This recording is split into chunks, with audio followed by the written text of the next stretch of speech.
Hey, this is Travis again from the Putnam Way, and I'm down here with Miss Olson again. And you were telling me earlier about you wanted to put it in a dog park.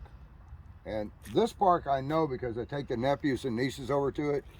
We call it Tick Park. The kids all call it Tick Park because every time you play in it, the kids come back with 8 or 10 ticks on them. Huh. And I've called the city on it. I've called the county. They still get ticks. This is 5 years later. But you said that you wanted to put it in a dog park, and luckily there's people with dogs out here. They did say that they converted this to a dog park, but to me, we need a real dog park. Well, I think people will be very excited about that. They have said to me, we want a real dog park. So that's something that I would like to work on. What would be some of the things that you would want to put in it? Because I've seen down at, like in Orlando and Sanford, where my daughter takes her yellow lab to, that they have water fountains. And you said you went this past weekend and looked at some of the dog parks down there. What are some of your ideas about turning this into a actual dog park? Well, they have like a little obstacle courses for them to go and play around on, and there's just lots of neat little things that you can do. And I think what we really need to do is, I would like to get input from the dog owners and create like a little workshop and put like some people in charge of that and come up with that plan for the community, because it's not just about me making the decisions. It's about us coming together and making those decisions together. It's been too long that all the decisions have been made, I feel like, as one person here. And so I would like the community's input. What do they want? That's what we really want to do, is we want to give them what they want. Okay, that sounds like a good idea, to get a citizen advisory board. Exactly. Or a committee of citizens to come out and say, hey, let's put in a fountain here. And we talked briefly about it, and there's all kinds of veterans that are retired veterans that would be willing to get in and build little boxes and stuff for the dogs to jump on. We could get a grant. They have grants for dog parks. You have people here that have goats too. What about putting in a goat park? They need a couple of houses. We got some camels too, and a kangaroo, and we've got a lot of people that like animals here, because this is a rural area. People love that. You love to be able to go down and you say somebody's got this and got that. You get to go visit, these little animals, and it's fun, to ride around on your golf cart and show the kids. I know that down at Sunset Landings, Louis has parrots, and he has beautiful macaws and red ones and blue ones, and my grandchildren call him Farmer Louis. Welaka, I've always loved the little town of Welaka. It's quaint, yes. It's quiet. It's great. Your crime rate is pretty low here. Yes. But you guys are stuck right here, and I say stuck is a good thing. No matter where you're at in Welaka, you can walk to the river. That's right. And you guys have a beautiful boat ramp here. And this is the bass capital of the world. If you live in Welaka, if there's things you don't like or things you want changed, here's your time to do it, because the other 2 people running or 3 people running, all of them will be there, I hope. And you get to ask them the questions and get real answers. If you don't show up and you don't ask the questions, don't complain later when nothing gets done, or if the wrong person you feel gets elected. So don't pull that crap. It doesn't work.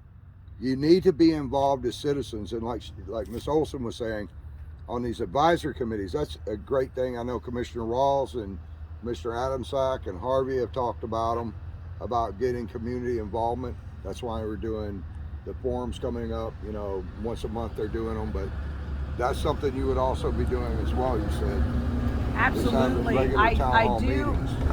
I've heard from the citizens that they want this is a mixed community of semi-retired to retired people, and then we have younger middle-aged kids moving in with their families too.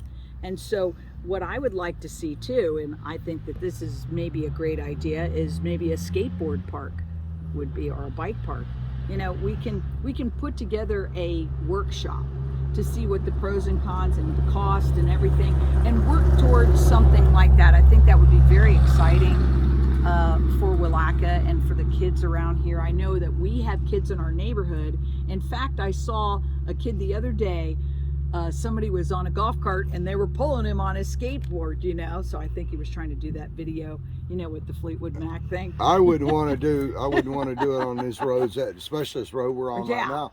No, that was in Sportsman Harbor. I was just looking at this road. We'll walk out here and look at it. But the road out here, which you were pointing out, which, I mean, we've been to several roads now, and they all seem to have the same problem.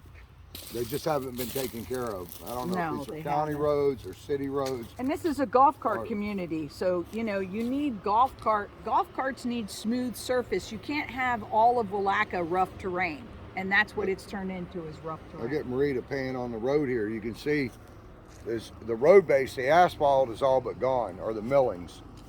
And I don't know how long it's been this way. Obviously, it's been this way for a long time. But if you look, the millings are all gone, and now you're down to the road base. And this is actually pavement.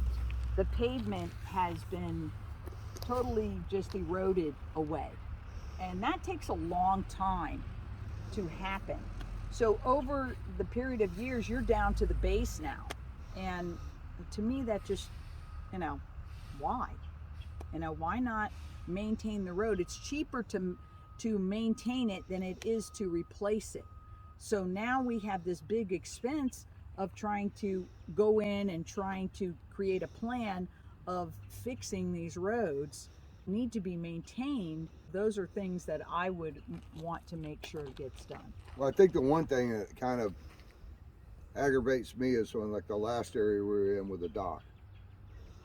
You know, there's grants. Obviously, there was a grant put there for building that.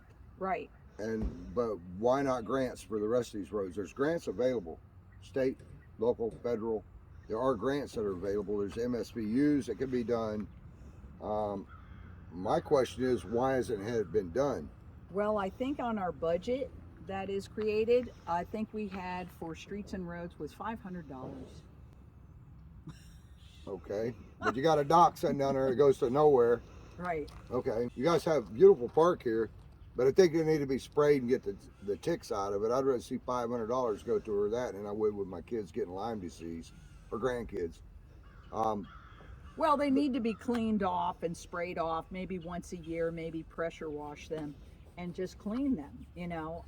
And that is done, maintained on a regular basis, and most towns and cities do that. You know, they do pressure wash them and clean them off, because especially you have COVID. You don't want kids going and playing on a dirty, you know, park. Every once in a while they need to be sprayed and cleaned. Yeah, it looks like there's quite a bit of algae buildup on the slides over there. Anyways, I want to thank you, Miss Olson. Thank you for your insight and everything. If there's things you don't like or things you want changed, here's your time to do it, because the other 2 people running or 3 people running, all of them will be there, I hope, and you get to ask them the questions and get real answers. If you don't show up and you don't ask the questions, don't complain later when nothing gets done, or if the wrong person you feel gets elected.